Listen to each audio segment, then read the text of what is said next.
cunug 3 habeen dhalan labadiisa naas ay kuusan yihiin oo normal ayna ahayn ay bararsan yihiin dhakhtarow xanuun baa mis xanuun maaha su'aashaas ayaan rabnaa maanta inaan ka jawaabno hooyooyinka hormoonskooda ayaa saameyn ku yeelan kara ilmaha qaarkood marka qaarkoodna ilmaha naasooda way kuusnaan karaan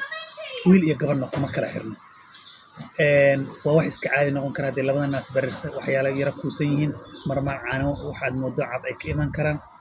haddii ayna xanuunka haynin cunugii caafimaadkiisa kale iyo hurdadiisa iyo naas nuugitaankiisa ay normal tahay deen waa wax iska caadiya arrinta ayadana week ama 2 week inay iska dhammaato iska baaba'da ayaa laga yaabaa laakiin